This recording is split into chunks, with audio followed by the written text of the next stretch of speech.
Om Bhadram Karnebhih Srinuyama Devaha Bhadram Pashyemakshabhirya Jatraha Sthirairangai Stushtuvagang Sastanubhi Vyashema Devahitam Yadayuhu Swasti na Indro Vruddhasravaha Swasti na Pusha Vishwavedaha Swastirnastakshurarishtanemihi Swasti no Vrihaspatir Dadhatu Om Shanti Shanti Shanti Hari Om.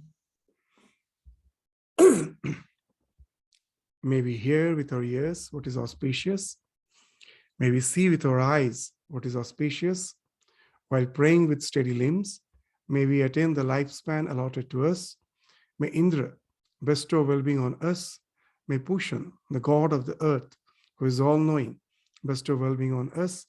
May Garuda, the destroyer of evil, bestow well-being on us. May Brihaspati also bestow well-being on us. Om Shanti, Shanti, Shanti. So in the last class, we were studying the fourth, fifth, and the sixth mantra of the first chapter of the third part of Mundaka Upanisad. So on the fifth and the sixth mantra, we found that the practices which has been entitled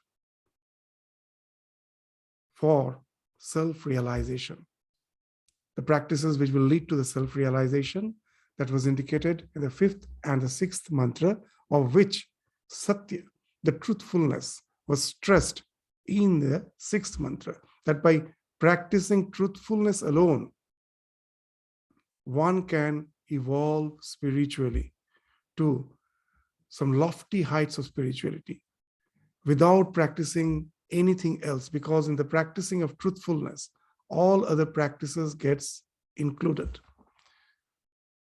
So the sixth mantra, which we were studying in the last class, let us just start our discussion today with that mantra, where we find the truthfulness has been stressed. Its significance is utmost in our spiritual life. What's the mantra? Satyameva jayate na anritam satyena pantha vitata devayana yena akramanti rishayah hi aptakama yatra tat satyasya paramam nidhanam.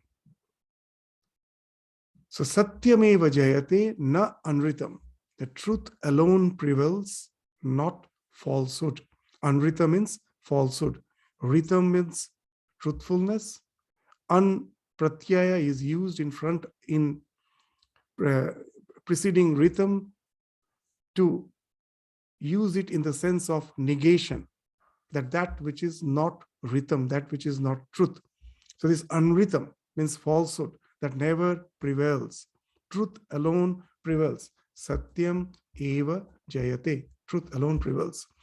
Satyena pantha vitata devayana.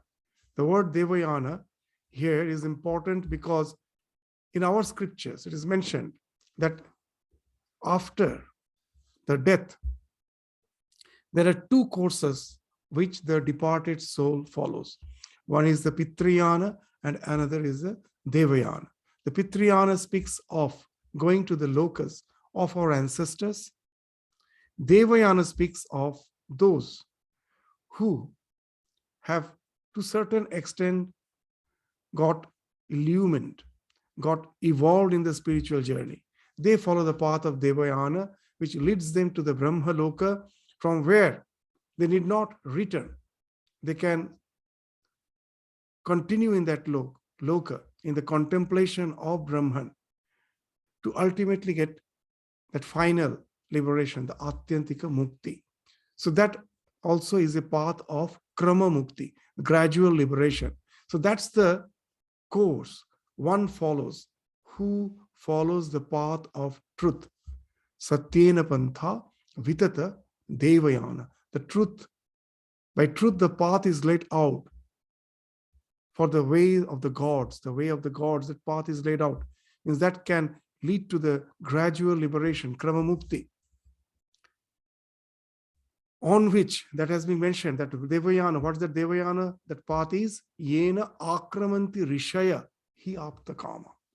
All the rishis, all the predecessors in the spiritual journey, the rishis, who were fulfilled by practicing the spiritual disciplines, they reached a sense of fulfillment. Apta Kama speaks of satiti.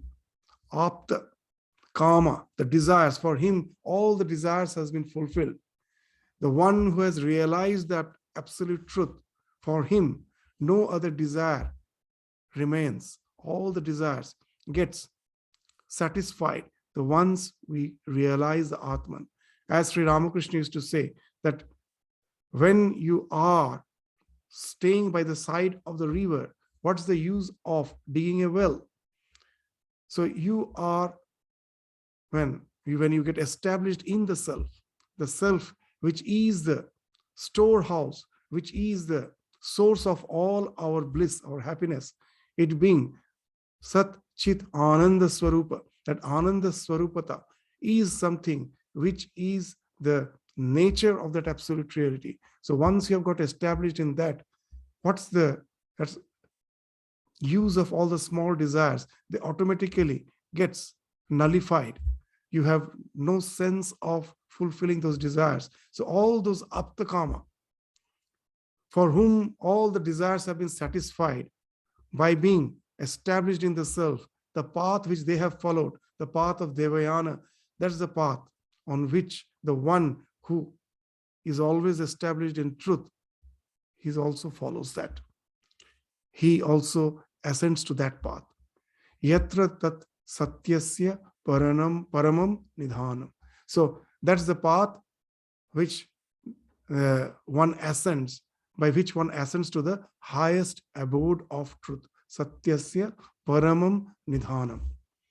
So what's the idea behind this? As in the last class we were indicating, that if we uphold to the truth, that is one of the biggest tapasya in our life. If anything is the real austerity is to uphold, to hold on to the truth. As in the gospel of Sri Ramakrishna, we will find Sri Ramakrishna is indicating again and again, Koli Juge Shatta Katha, Koli Juge Tapasya. To be established in truth is tapas in this yuga. Why? We have the idea that in the previous yugas, truthfulness prevailed. When truthfulness prevails, there is no opposing factor in your life. All are practicing truthfulness. So in your life, when you are holding on to the truth, you don't meet any resistance. But with the passage of time, the collective society, the society as a whole, where we find the corruption, the resorting to falsehood is the norm of life. There, practicing truthfulness becomes real tapasya. It's a big challenge. Constantly you have to fight to remain established in truth. And that speaks of the annihilation of the ego. How? Just the way you will find the mother. The mother loves the child. It is the love makes her so much identified with the child that she is even ready to sacrifice her life for the sake of the child. Similarly, the one who is upholding to the truth, one is upholding to some ideal. The ideal has become something like his child or her child. And it gets so much identified with it that for the sake of the ideal, he or she is even ready to sacrifice her life. So this speaks of this, what you say, this renunciation of the highest order. You are not simply renouncing your belongings. You are renouncing yourself. You are ready to renounce yourself. You are ready to go through all the hardship, the challenges of life, which speaks of attenuation, and also attenuation or to the utmost, to the annihilation of the ego. And what actually is the spiritual evolution? Spiritual evolution doesn't speak of remaining immersed in meditation. It speaks of annihilation of ego. Meditation is a way. Remaining truthful is another way, especially when there is a lot of challenge, there is obstruction in the way of practicing truth. Then it really becomes a way to annihilate your ego, your selfishness. All sorts of selfishness falls off because you are holding onto the truth. And that's why Sri Ramakrishna used to say, Je Shatte royeche, she Bhagavaner kole shuye royeche. The one who is established in truth is as if lying in the lap of God. So this speaks of this, that how this truth, the practice of truth alone, can lead us to the spiritual evolution. Because your ego is being annihilated, and if not annihilated, attenuated, reduced, because you're giving the truth the more importance. You're ready to sacrifice anything for it. And that entails in the spiritual evolution. Even if it may not lead to the ultimate atyantika mukti, but with the annihilation or the attenuation of the ego, after the death, one follows the path of Devayana. They will be ascending to that higher planes of spiritual existence, where, bereft of all sorts of petty desires, which brings us down again to this plane of existence. What brings us down to this plane of existence? What gravitates us down to this plane of existence is all our trivial desires, our concrete ego, along with which, to which all the desires are clinging. That's the force which brings us down. Once that ego is annihilated, along with that, all the desires which adheres to it, that also falls off. One need not come back to this physical plane of existence, can remain in that mental world of contemplation in the Brahmaloka, to continue his spiritual journey there, ultimately leading to Atyantika Mukti when he gets established in that absolute truth. So just practicing truthfulness has been given. That's why so much of importance in the Upanishad. Satyameva jayate na anritam satyena pantha vitata devayana yena akramanti rishaya hi apta kama yatra tat satyasya param nidhanam. So just see that this mantra is of high significance, because in the name of religion, in the world at present, we will find that all sorts of evil practices goes on the name of religion. Religion serves the purpose of masking our evil intentions. In that context, this mantra is of great importance. Religion is there just to pose that I am religious. As Swamiji used to say, so much of energy we waste in showing others that I am a holy person. If I would have used the same energy to really transform myself, I would have been transformed. But we make a show of religion. All those rituals, external rituals, professing that I believe in God, has nothing to do with our day of life. If it is the fact that I cannot get rid of my inordinate attachments, I cannot get rid of my laziness, slothness, then what's that religion is for? It is in no way going to help me as per my spiritual journey is concerned. It is just a sham show in the name of religion. And that's what we go on doing. It's that in this context we find this mantra is so powerful, so pinpointing to what actually is needed. The one who doesn't believe in God, the one who in no way adheres to any conventional religion, but simply by adhering to truth, that in life I will never resort to falsehood.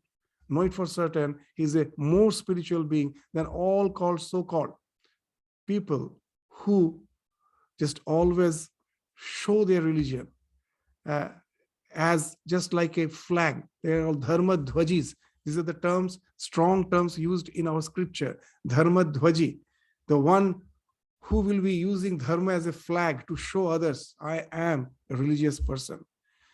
So that's why Swami Vivekananda used to say that those who are practicing religion, of them 80% are hypocrites. 80% are hypocrites. It's not an easy path. And then 15% lose their wits, and 5% somehow proceeds to this path of religion. So this 80% hypocrite speaks of the importance of satya, that let us not be humbug in the name of religion. That if we profess to be religious, if we profess to be a spiritual person, the first criteria is that we should be established in satya. That what I say, what I try to show others, that I really practice. Otherwise, that religion is of no use. It becomes a sham show. So that's the thing which the Upanishads indicate, is giving that prior importance to the practice of truthfulness. Now it has been spoken of that by truthfulness you attain that highest abode, the highest abode of truth. That through Kramamat Mukti, ultimately you get established in Brahman. That's the highest abode of truth. What it is, what is that highest abode of truth? What is its nature? That's been spoken of in the next mantra. Let us proceed to the 7th mantra.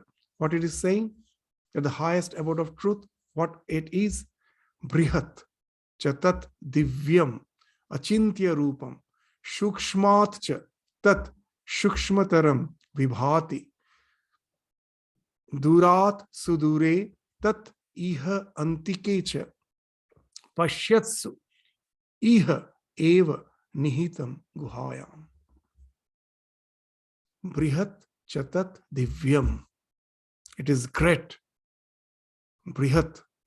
It is vast. Brih dhatu means which is all pervading. That from that the word Brihat came.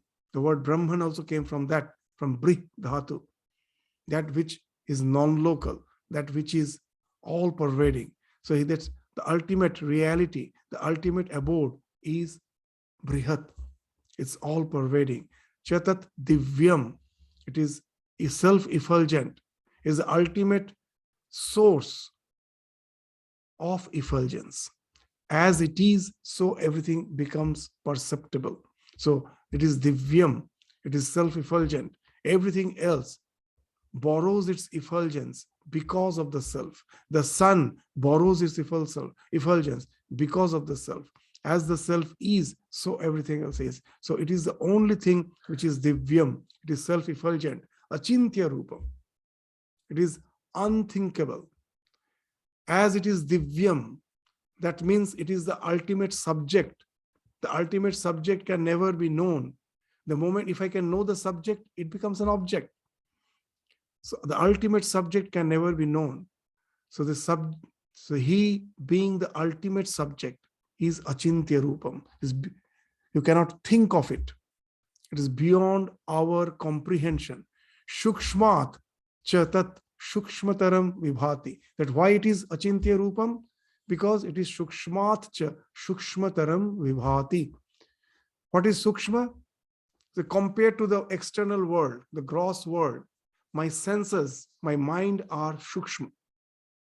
Because through the mind and the senses, I perceive the external world. So this mind and senses are Shukshma compared to the external world. Swami Vivekananda gives a nice example that a weightlifter is lifting the weight. And we think, when I see the flexed muscles, the big flexed muscles, the well-built muscle body, I think it is the muscle which is lifting the weight.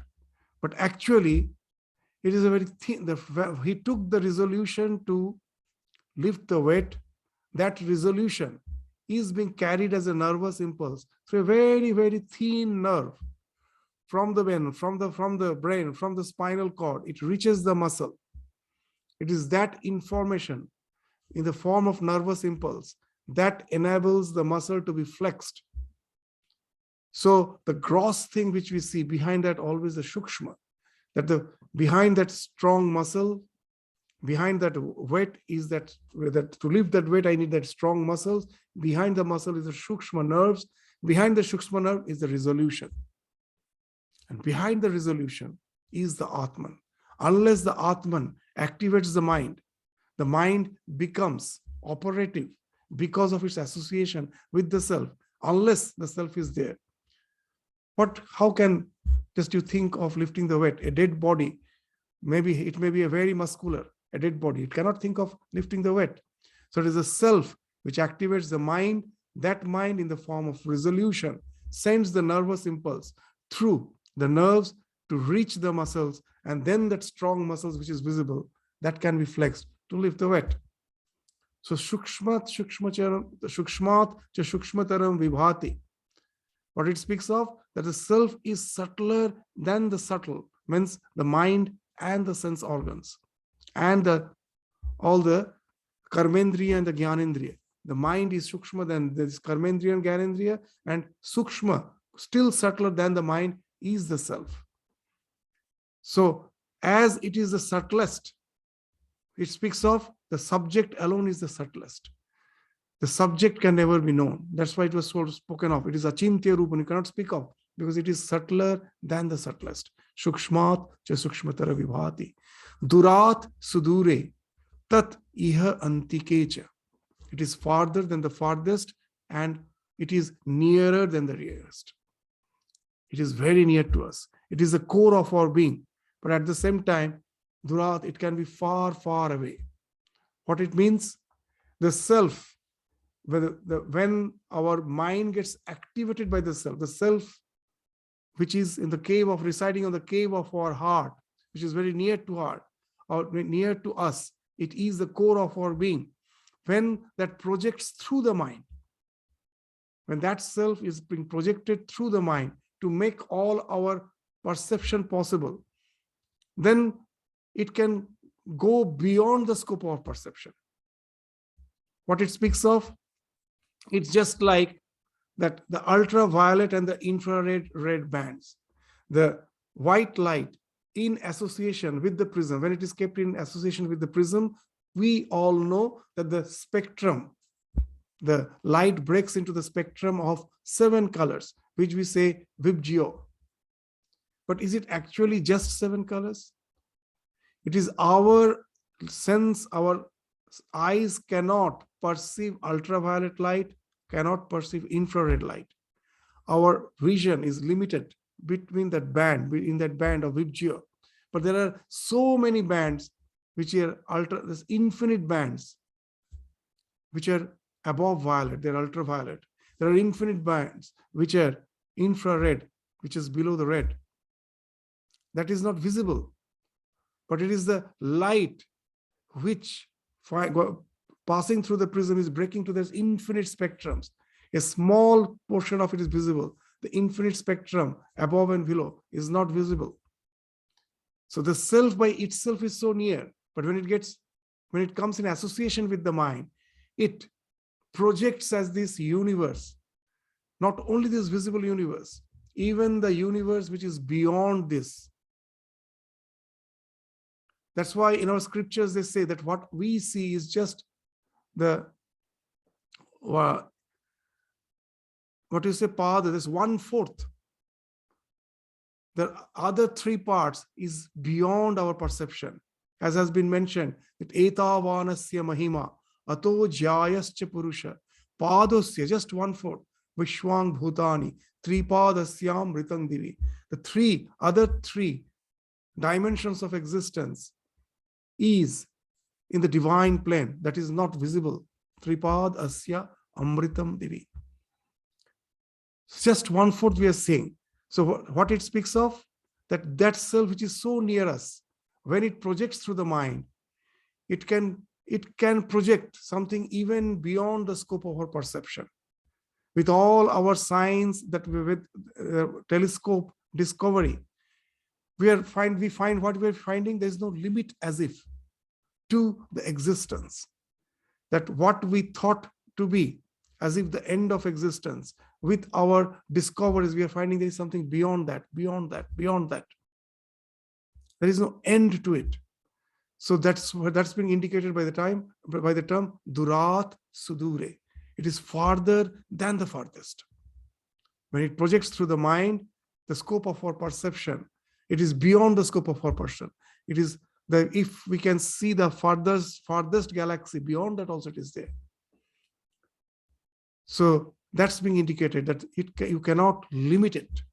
The self, when it is beyond time-space causation, that same self, when it finds expression to time-space causation, it is all-pervading. And that word all includes all the spheres of existence, which is even beyond our perception. That's what is indicated by the term durat sudure. Tat iha antikeche. Though it is near, still, at the same time, it is farther than the farthest. These Upanishads mantras, if you contemplate, it just takes you to some different dimension of existence. How wonderfully these rishis could have contemplated on these subtle truths behind the existence. And then what he's saying, pashyatsu iha eva nihitam guhaya. That's the wonder, the beauty of all these mantras, that the one which is beyond the scope of our existence, when it is being projected through the mind, the yogis and the main of self-knowledge, those who are endowed with self-knowledge, they see this self in the heart of all beings.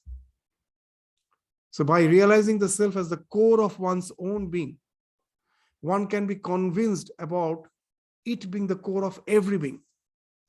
That what happens in the spiritual journey, by diving deep, when I realize the self within me, that in divine contemplation, when the entire phenomenon merges in that absolute, I become one with that absolute. I go beyond all locality. I become one with that non-local consciousness.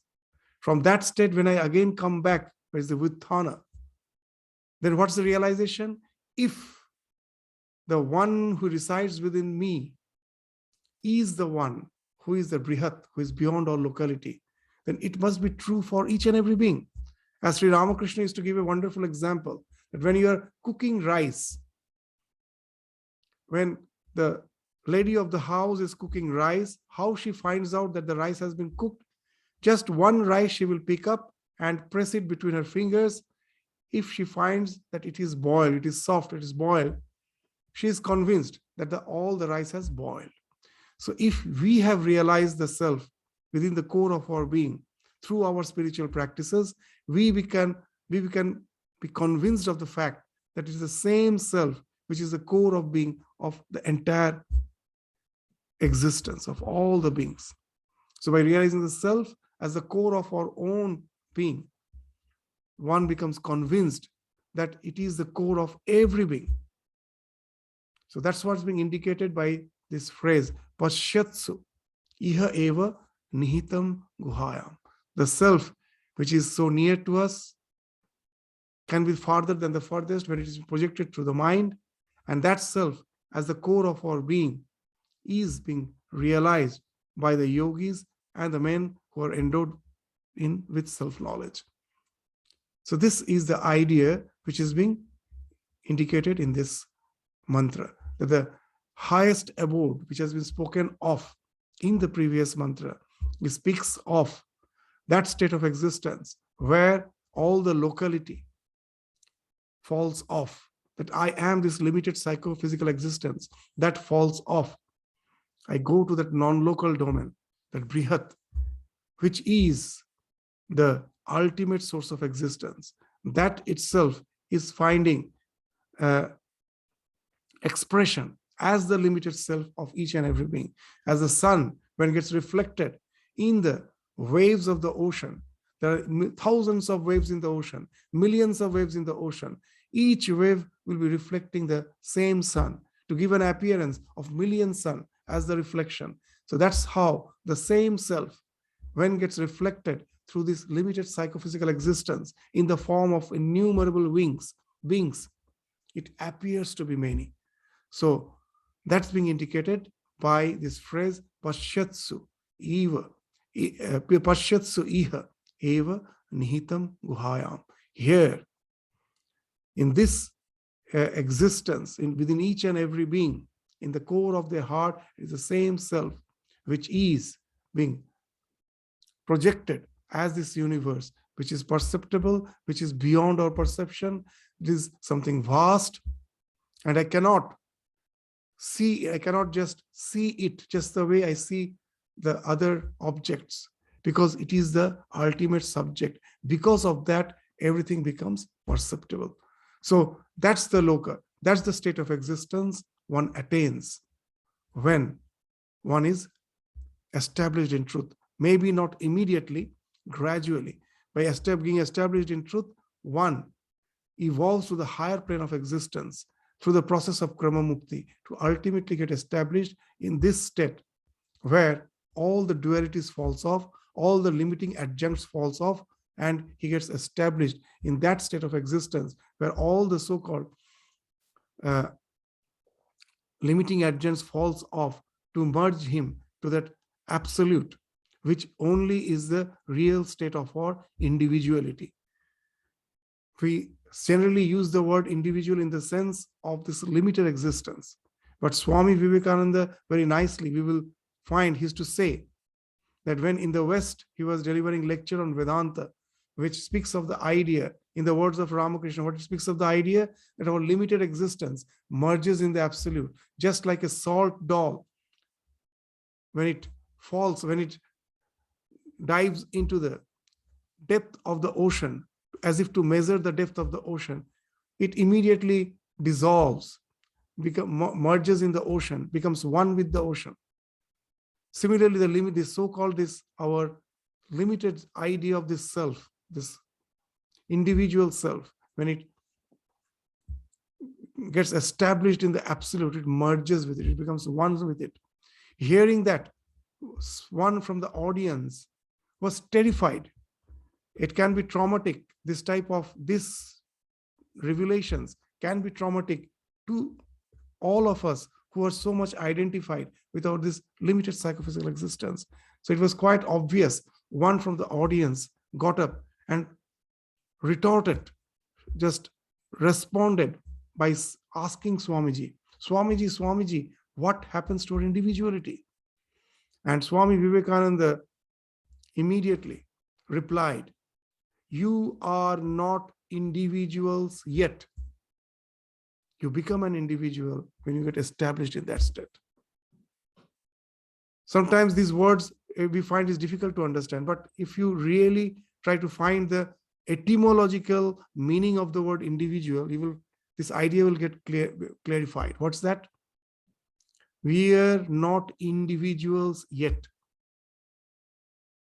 Why we are not individuals? The word individuals is how it has been constituted. Individual means that which is not divisible, that which cannot be divided is individual. We, as this limited psychophysical existence, is a conglomeration. We have as per the physical body is constituted, the conglomeration of so many innumerable number of cells, trillions of cells, various organs, various limbs, the sense organs, our mind with thousands of mental modules. It's a conglomeration. So it can be divided. The ultimate self is something which cannot be divided. It's that non-local consciousness, is a homogeneous non-local consciousness, which has no parts as if. So it is something which is really individual. That's why now you will understand when Swamiji says you are not individuals yet, you become individual when you become one with that absolute. That's the idea we will find is being explained, is being highlighted in the next mantra. So let us proceed to the 8th mantra, that the idea of the Nishkalam, the one who is beyond kala, beyond parts. So that has to be reached. That's the thing which is the highest abode. How does a yogi or a man endowed with self-knowledge realizes Brahman as the self of all living beings? That will be stated in the next mantra, the eighth mantra. Na chakshusha grihate, na api vacha, na anyai devai, tapasa karmana va, jnana prasadena vishuddha sattva, tatah tu pashyate nishkalam dhyayamana. So in the previous mantra, it has already been mentioned that it is shukshmat, just shukshmataram. It is subtler than the subtle. How it is subtler than the subtle? That's being indicated here by saying, na chakshusha grihate. It cannot be grasped by the eye. Na api vacha. You cannot express it by your speech. What it speaks of, you cannot perceive it through your senses like the eyes, nor can you express it with the comprehension of your mind. Your speech speaks of what you have comprehended through your mind. Na api vacha. So it is avang manasagocharam. It is behind the mind, is behind the mind, beyond the speech. Avak mano agocharam. So na anyai devai. After saying eyes, it is saying na anyai devi, nor by any other devas. Here devas doesn't mean the divine beings, the gods. Here the word devai means the other senses. Like chakshusha is a deva, eye is a deva. Similarly, ear is a deva. Our smell is deva. Our taste is deva. Touch is deva. Why? The word deva came from div dhatu. Div dhatu, the word div means to illumine. That which illumines is deva. So all these senses illumines. We can see the light with our eyes. We can hear the sound, how we are getting illuminated by this, about the sound, external sound, by our ears. Our nose illumines the smell. Our tongue illumines the taste. Our skin illumines the touch. So as they are illuminating the sense or all the objects of senses, so these sense organs, the organs of perception, are termed as deva. So here it says na anyai devai. It means that all the sense, along with the eyes, all of the sense organs, they do not have the capacity and do not have the ability to reveal that Brahman. But as it was indicated again in the previous, that because it is the ultimate subject. The subject can never be known. If you know the subject, it becomes an object. So Brahman is not grasped by the eye, nor by speech, nor by other senses. So that in the previous mantra it was mentioned that Brahman is unthinkable, achintya rupam, and it is subtler than the subtle, sukshma cha sukshmatara vibhati. That is being elaborated in this mantra by saying na chakshusha grihate, na api vacha, na anyai devai. It cannot be grasped by the eyes, nor by any other sense organs, nor it can be expressed through our speech. The next phrase is important. Na tapasa karmana va. All the austerity and all the karma, the actions which we do, the yagyas, the worship, they also cannot reveal Brahman. You may say, why? These are the things which has been listed as a spiritual practice. Now we should know that the word dharma has two meanings. One is dharyate dharma and another is the vishishyate dharma. What it is? Dharyate, that which holds us, binds us, integrates us, is dharma. So tapas, karma, is dharma in the sense of this holding, integration, dharyate, that in this life we find that our mind, the vagaries of the mind can disintegrate us, can just simply dissipate our energy and can destroy us. So to integrate our personality, we need something to hold on. For that, tapas, karma, all has been prescribed. Tapas means going against the so-called this obsessive nature. Is tapas. Tapas, the word tapas came from tap dhatu, means that tap means heat. How heat is generated? Heat is always generated because of friction. When there is a friction, there is heat. What does friction means? When one object is trying to move over another object, the other object offers a type of resistance. And because of that resistance, the heat is generated.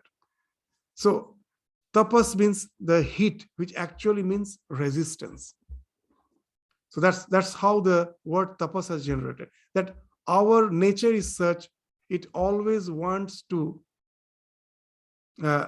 it never wants to achieve the highest potentiality which it has the capacity to do.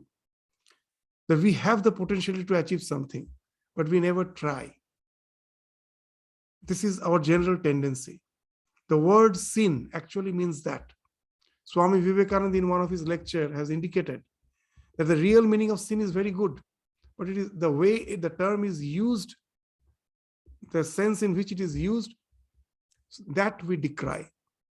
But otherwise, the real meaning of the word sin is very good. What's the real meaning of the word sin? That we all have the potentiality, but we never try to realize that potentiality. Yeah, I still remember in the school, school when I was there in India, we used to give an example that we never try to realize our potential. Just simple question we used to ask. Try to raise your hand. The students will raise their hand. Raise it still upright. They will then first somehow just little they will raise. Then when we ask, just raise it still higher. They will raise it still higher. And we will ask, just raise it upright. At last they will raise it upright. And then we used to say, just see, when we asked you to raise your hand, at the very first instruction itself, you could have raised it upright. But somehow you tended just to raise it a little, gradually, when we again instructed. So this shows that in all our activities, somehow a slothness is there, a type of lethargy, a friction is there, which doesn't allow us to realize the highest potential. Tapas speaks of that. By working against it, we try to realize the potentiality which is hidden within us. In that sense, that Swami, as Swamiji used to say, that religion is a manifestation of divinity within us. So in that sense, tapas do help us to realize our potential, and that way help us to be integrated in our life. That example which we give again and again, that the animal world is ruled by instincts. To give a common example, that when a lion catches its prey, the moment it is satiated, it will never look back on its prey. It will just simply leave it. The scavengers, the jackals, the hyenas, they will come to feed over what is left out. When they are feeding, the vultures are sitting on the tree. When even the scavengers of the forest, they are satiated, and the vultures come, all have their share. The instinct rules them. There is no need for instruction that don't hoard. But for humans, when we go to the market, we go to the shop, we find something half price or at some reasonable price, we buy a lot. We cannot consume in one day. We just eat a little and keep it in our so-called the refrigerator, the fridge, so that we can have it later. This is the human tendency to hoard. And that can disintegrate the entire society, because we find that hoarding ultimately leads to that total economic disbalance, that 1% of the population is having the 99% of the wealth. And that speaks of the disintegration of the society. So we need that instruction. Don't hoard. And accordingly, based on that, we have to lead our life. Now you will understand why that dharyate iti dharma is so important. It integrates our individual life as well as the life as a society. So tapas, karma, all has the utility as per that aspect of the dharma. I won't say dharma is religion. Dharma means the way of life. That aspect of the way of life, as per the integrity of life is concerned, the tapas, all our actions do have a role to play. But dharma has another meaning. Vishishyate iti dharma. That what the characteristics by which a particular thing can be classified from be distinguished from other things is its dharma. Just as we say, the heat is the dharma of fire. I cannot think of fire without heat. That heat is the characteristic of fire. But with that, I can distinguish the fire. Flow is the dharma of water. Similarly, as a human being, we have a specific characteristic. What's that? We can never remain satisfied with our physical plane of existence. Any other animals, they're quite satisfied with their life as it is. They never ask for the meaning of life. As a human being, we are bound to have the search for the meaning of life. What's that? What's this life meant for? Who we are? All these questions are something which we as a human are bound to ask. And to find the answer of that again is dharma, because that is a special characteristic of the human being.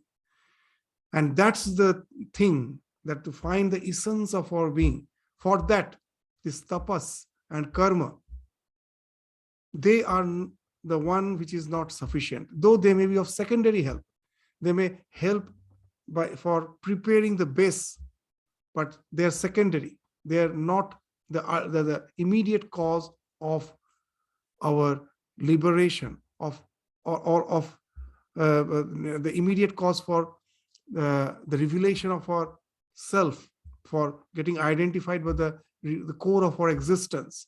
For that, the practice by which we can find out the meaning of life, by finding out the real existence, by getting identified with the self, for that, the next practice is being indicated in the second line, that it is not by tapas, not by karma, nor by the senses, nor by vacha, by our speech, that Brahman can be revealed. It can be revealed by, the next line speaks that, jnana prasadena, vishuddha sattva, with a tranquil mind, which is established in vishuddha sattva. This term vishuddha sattva is very important. We will try to understand it gradually.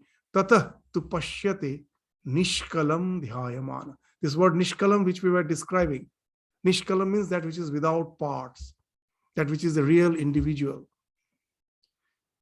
That ultimate reality, the who is without parts, who is absolute, who is non-local, he can be reached through dhyana, through meditation, which leads to jnana prasada, which leads to the tranquility of the buddhi. And that is possible only when you are established in vishuddha sattva. So these terms, jnana prasada, vishuddha sattva, what it means. Through meditation, what happens? We can get rid of the vagaries of the mind. That's been spoken of as prasada. Prasada means tranquility. And that tranquility is attained through vishuddha sattva. What that word vishuddha sattva means? Now, the word sattva, rajas, tamas has to be understood, what it means to understand vishuddha sattva. Sattva means illumination. You will find that in the scripture, the sattva means illumination. Rajas means activity. Tamas means what? It means inertia. What actually is speaking of? That sattva. Sattva speaks of illumination. That all the 5 organs of perception, the stimuli which we are receiving through them, that speaks of illumination. That is sattva. And what is this rajas? It speaks of activity. All the activities, where the stimuli is finding expression as response, that is rajas. And what is tamas? Tamas is that when the response is out of necessity, that is rajas. When it becomes an obsession, that speaks of tamas. Now, what is vishuddha sattva? Let us, that this is a very vast discussion. We need not go to all the details of it. To understand the term Vishuddha Sattva, let us highlight the particular aspect of this Sattva, Rajas, Tamas to understand the term Vishuddha Sattva. What does Vishuddha Sattva means? We'll all understand that, as we told, Sattva means illumination, Rajas means activity. When we start our meditation in our spiritual life, that the one who is contemplating I am Brahman, or is meditating on God, some personal aspect of God, what he is trying to do, he's visualizing that I am Atman, I am Brahman, or I am in an eternal association with the divine. He's visualizing the form of the divine and thinking himself to be in association with it. So this speaks of visualization. This visualization is Sattva. It speaks of illumination. It is Sattva. But now we know our mind has a tendency to jump from thought to thought.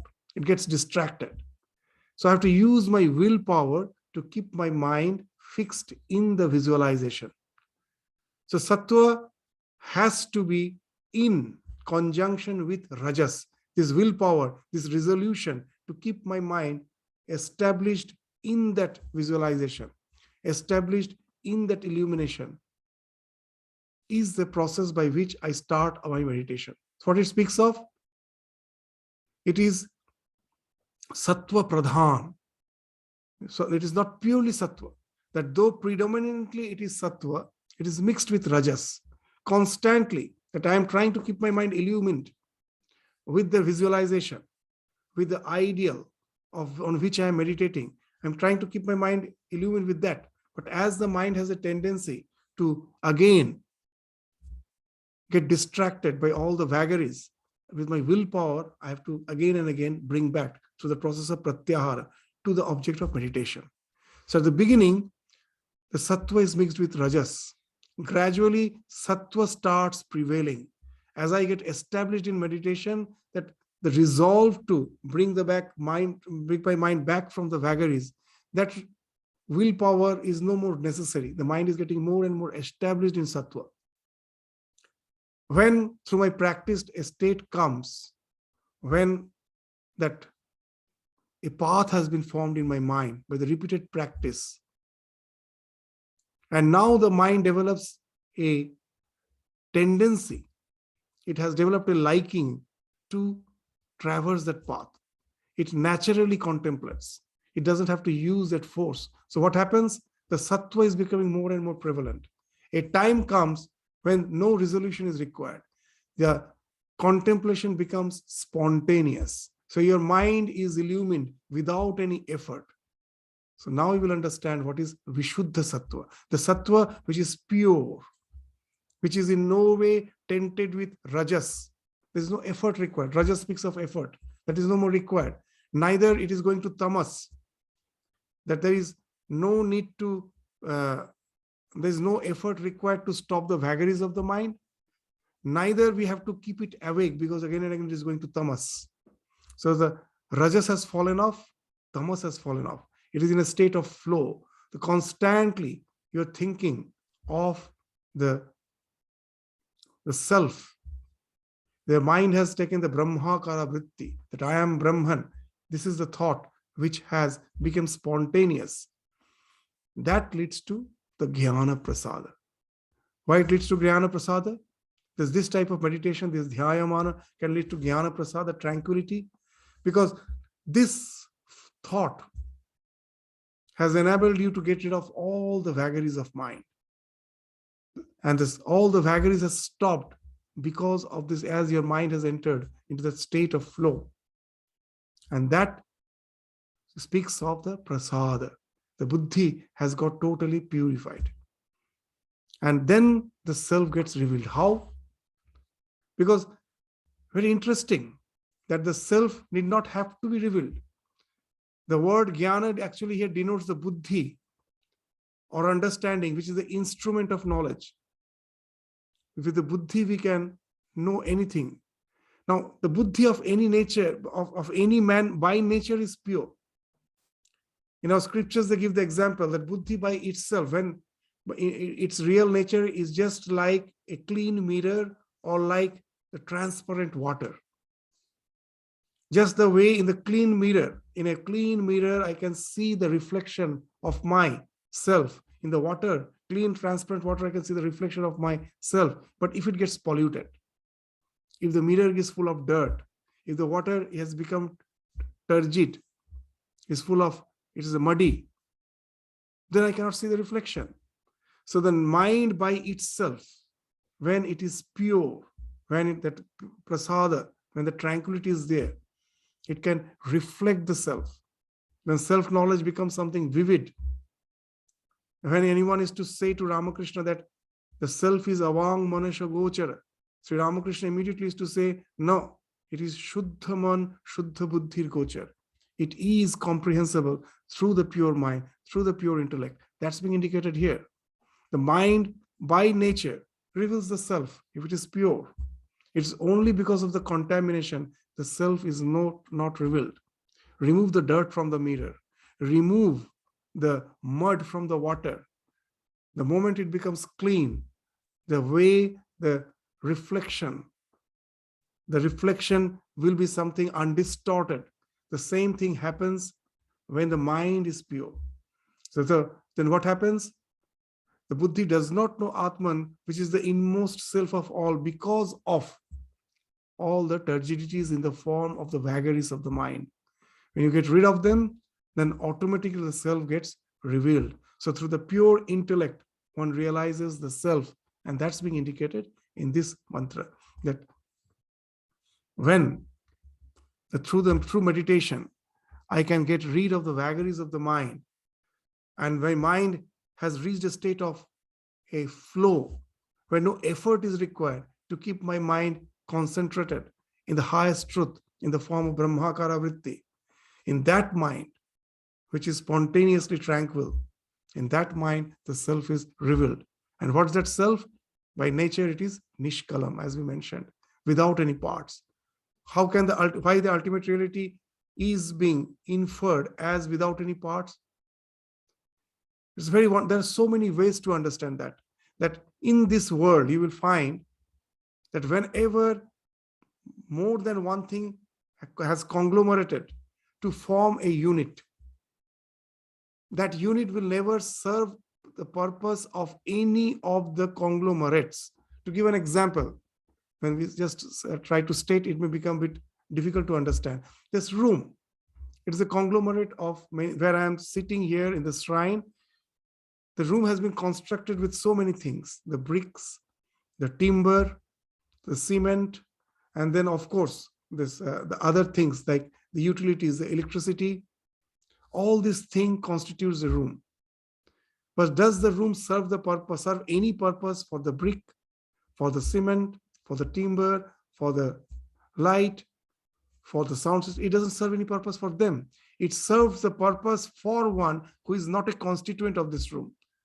That we enter the shrine. We are not a constituent of this room. We enter the shrine, and for our meditation, for our discussion, religious discussion. So all this purpose to serve our purpose, which is not a constituent of this room, all these constituents conglomerate to form a unit to serve the purpose for someone who is not a part of that conglomerate. So that way, if you go on proceeding, if you go on just seeing that, at last you have to conclude that the ultimate entity for whom everything, the entire existence is serving purpose, should not be a conglomerate. If it is a conglomerate, then again the same question arises. It will lead to infinite regression. That if it is a conglomerate, then it also is supposed to serve the purpose of someone who is apart from it. So the ultimate reality cannot be a conglomerate. So that's one of the way we find in our scriptures, they speak that the ultimate reality is something which is homogeneous, which is just the homogeneous mass of consciousness. It is just a homogeneous substance of consciousness.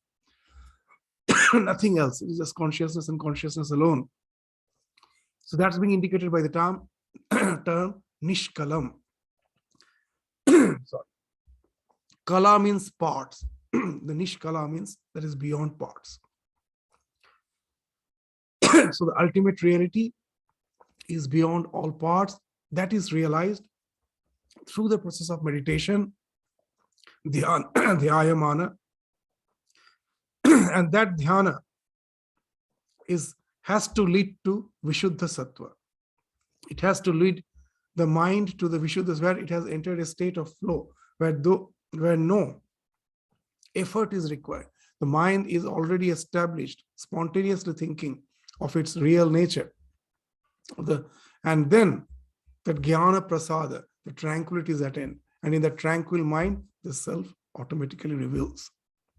The same idea will be again reiterated in the next mantra, which we will again take up in the next class. With this, we stop our discussion today. Thank you all. Namaskars.